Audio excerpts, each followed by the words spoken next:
they will have accidents, and not just weeing. They'll do number 2 accidents, and you're gonna have to clean it up, and your carpet's gonna stink, and you're gonna have to clean it. I've been through it all.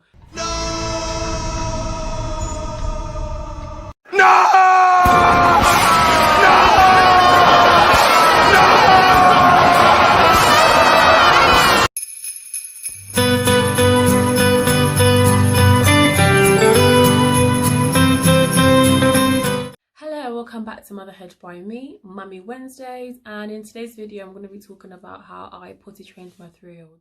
Now I know I shouldn't really apologise for my kids making noise, but my kids will be making noise in the background even if in a different room.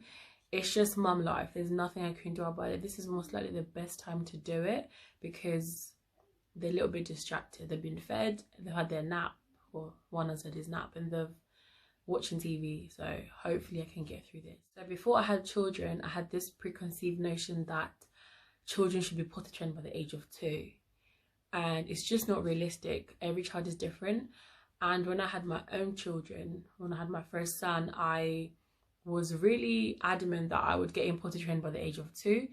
And yes, I did try to potty train him at 2 years old, and let's just say it didn't go very well. I tried, I bought the toilet seat and everything, and it just didn't work well. So I kind of put it to the side and said I'll try again next time. And I think at the time I was also trying to sleep train him, so I was kind of doing too much at once. I've got about 10 points or 10 tips to give, and the first one is you both have to be ready. So you as a mum or dad or parent, guardian, you can be ready to potty train your child, but if they're not ready to really learn, it could take a very, very long time.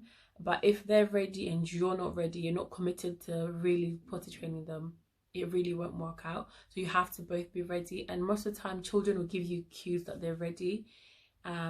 If they don't like being a dirty nappy, if they tell you, or if they're talking, if they run away and hide in a different room, doesn't mean they're officially ready, but these are like little signals to let you know that they're ready. The next one is to do your research. Like I've said, every child is different and not one style will fit every child. I remember asking around with my friends how they did it, how they potty trained their children, and I also looked here on YouTube just for like tips. So the third tip is start to mentally prepare your child. It might sound a bit weird, but I find mentally preparing your child is a very good strategy, which I use with my son when he started nursery and before his little brother was born, like getting him ready for a new sibling. So mental preparation is really good for potty training. I must admit I never used this one with my son, and looking back I feel like it would have helped a lot. So just simply means start telling them what's about to happen. Don't just go straight into potty training. It will just hit them like what is happening, and they'll probably resist. So you want to ease them into it. You just have to like keep telling them before you even start physically potty training them. You just tell them, we're gonna start potty training, you're gonna start using the toilet like a big boy or like a big girl, and you know, just every day, maybe for a week, I don't know, it kind of depends. You can kind of measure out how much time you need to let them know. Sometimes just 2 days before, but at least don't do it like 10 minutes before and then do it. Give it a few days so it starts sort of sinking, and tell them multiple times a day. The fourth point is buy a toilet seat and a portable potty. You could also include your child in the purchasing part of it. Like if you go into a shop, you can let them pick what they want and you let them know what it's for. So again, this is also linking into mentally preparing them, and it's kind of fun for them. They can get to pick the color. Even if you're buying online, you could show them on your phone or on your computer and let them pick out what they want. Again, make sure you're letting them know what it's for. So for my son, I bought the toilet seat first. I just bought the simple seat that you put on your toilet at home and you have to sit them down.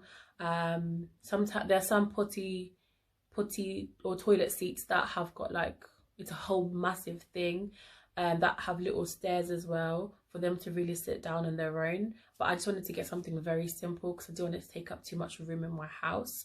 And to this day he still uses it. And we also bought the portable potty, and this was I think sometime last year when we bought it, And it's good for potty training because you can keep it in the living room with you, which can be helpful where you don't have to keep going to the toilet. But it's also good for when you're out and about. I mean, this is like pre-corona, but you know, it's helpful when you're out and about and it doesn't leak. It's pretty good, and it's not that big. It's quite a good size that you can carry if you've got a car or a pushchair. I mean, you don't really want to be carrying a toilet seat around you. Number 5 pretty much links in again to mental preparation, is to show them a cartoon or buy them some books. I'm pretty sure there's loads of books on potty training, and there's loads of little cartoons on TV about potty training. Just try to see what if your child loves books, show them some books on potty training. If your child likes watching cartoons, sometimes their favorite cartoon characters, they do like potty training videos, and I find that's very helpful. Even if it's not a cartoon, even if you show them little clips of other children their own age potty training, that will sort of make them want to try it. 6th point is they have to say bye-bye. They have to say goodbye to their nappies. You should try to make somewhat of a big deal out of it. Not really a big deal, but make it like a thing, like you tell them you're not going to be wearing any nappies anymore, and like say bye-bye to your nappies. Some kids will cry because they're attached to their nappies, they don't like change, and it's perfectly normal. My son was not bothered. He didn't really care if I transitioned him from nappies to underwear, and that's pretty much him laughing. He didn't really create a fuss. He was just happy to wear underwear.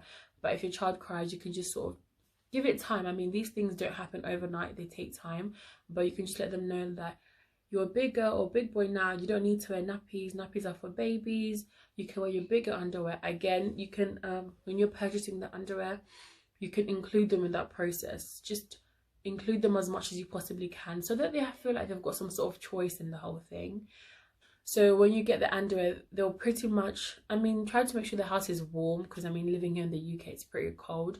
You could try to potty train in the summer, but if that's not viable for you, winter will also do.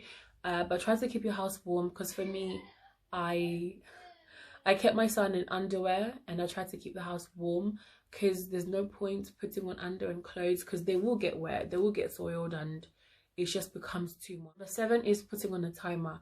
Now, a timer might not work for everyone because it's annoying. I'll say this now, it is annoying to have a timer, but I found it very useful. So what I did was I set an alarm on my phone because I would forget. I had mammy brain, and I was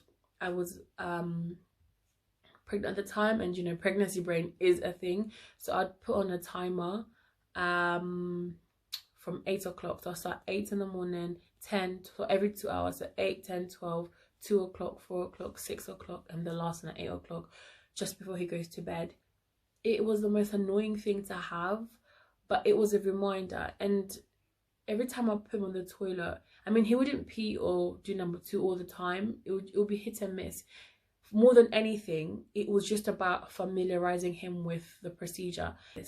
And there's one time when I had the potty in the living room, the portable one, and it was over here, and my son was stood right here, and this is the exact gap, and he just stood here and peed. And this was a few days into potty training, and I was about, I think, 7 months pregnant, and I was like, no, I'm not doing this. So I just stopped straight away, put a nappy on him, and I stopped. But I said to myself, a month after my little one was born, I would get into it because I'd have no excuse. I had time on my hands. I was on maternity and I was at home all day, so I would do it. So I gave myself a month to get into routine with my newborn before I could potty train my son. And obviously with this whole virus thing, my husband was home as well, so we could juggle it between the two of us. And that's why I started potty training my son a month after his 3rd birthday. And it took me 2.5 months from no longer wearing nappies to him telling us on his own that he needs to go to the toilet without us prompting him. It took 2.5 months. So from mid-April to the beginning. Number 8 is accidents will happen. Like, as soon as you let yourself be comfortable with the fact that accidents will happen, then less likely you're going to stress yourself out, because you too also might need some preparation. Mentally let yourself know that they will have accidents, and not just weeing, they'll do number 2 accidents, and you're gonna have to clean it up, and your carpet's gonna stink, and you're gonna have to clean it. I've been through it all, and it will pass. Like, this is not gonna last forever. It might feel like your child will never get it, but it will come to pass. It will come to pass. I never thought it would happen for me, and he's perfectly potty trained with the very odd. So when they actually pee or do number 2 in the toilet, exaggerate your praise. Don't just say, oh, good job, oh, well done. You have to be like, oh, well done, you did so well. Make sure you clap. Oh my gosh, well done, you did good. Did you do that? You know, you can give him a little high five. If you want, you can give him a treat. I'm not really keen on giving treats because they'll expect it every single time. But just, you know, exaggerate your praise, smile. If you have to jump around, do it. Trust me, it works, because it gives them the drive to do better, or to just keep doing what they're doing. And just let them flush the toilet themselves. Make sure they wash their hands with soap, teaching them hygiene. My son loves that whole process. If they have an accident, don't be like angry or frustrated or stressed, because kids can read your body language. Or don't just ignore him, like, you know, you have to be firm and be like, so if you just be like, you don't do that. You know, you have to go to the toilet if you need to pee, or do number 2, you have to tell mummy, or whoever you are to the child. Just be firm. I found myself at the beginning, I'd get frustrated, but honestly, it doesn't work. And I found that the more I spoke to him, just firm, say, do not do that. That's not good. Mummy's not happy with that. Last tip is just basically keep at it until it's done, because there's no time stamp on this. It could take you a week to potty train your child. It could take 3 months. And for me, like I've said, potty training, fully being potty trained, means they come to you and say they need to go to the toilet. And if they're like really good at it, they can even take themselves. My little boy is able to go to pee by himself, but he needs help with number 2. And my son comes to me doing the little wee dance. I need to wee. I just tell him, you know where the toilet is. I'm in the kitchen. The toilet is not here. And he knows to flush. He knows to wash his hands. I mean, sometimes he needs supervision, but, you know, it's just creating that independence. Once you've successfully potty trained your child, don't think it stops there. I mean, by this point, you no longer need the alarm. I stopped doing the alarm once he was potty trained. But it doesn't stop there. You have to, every now and again, keep an eye out on them. So my son will literally try to hold it in for 6 hours straight. So I always try to tell him to go after every 4 or 5 hours. I make him go to the toilet. He'll say no. He usually says no when I ask him if he needs to wee. He'll say no. But as soon as I take him to the toilet, there'll be a whole lot of urine coming out. So sometimes just ignore it when they say no. Every time we go out, I always make sure he uses the bathroom. Whether he says no, it doesn't matter. Just put him on. Also, make sure to pack dry clothes, because when I was potty training my son, he was no longer wearing any nappies, even when we were out, because I didn't want him to get reconnected to nappies. And he would sometimes just, and this is with me asking him, do you need to wee? Do you need to wee? Do you need to wee? And he'll keep saying no, and he'll just, after like 10 minutes, just wee himself. So always pack spare underwear, spare bottoms, spare socks, spare shoes, because everything will be wet. And pack plastic as well, and to put your wet stuff in, and also your potty for when you go in public. And if I haven't mentioned it already, children develop differently. I've seen some videos here on YouTube talking about how I potty trained my child in 3 days. Yeah, that's not really gonna work. For me, it just didn't work. For me, those 3 days was probably just about telling him he's gonna get potty trained, mentally preparing. So don't worry if your child takes 6 months. I know it's a very long time. It could just mean they're not ready. But I don't know how long the average toddler takes to be potty trained, but at least don't expect it to be done in days. At least expect weeks and possibly months. Like I've already said, for me it took 2.5 months, and I think my friend told me it took her 4 months to potty train her child. And again, when I say potty trained, I mean when they're able to tell you on their own that they need to go. So both the portable potty and the toilet seat will be in the description down below. So that's pretty much it for this video. I hope you enjoyed it, and thank you so much if you've gotten this far in my video. Feel free to leave a comment about your potty training experience or your techniques, and I'll see you in my next video. Goodbye, rabbit.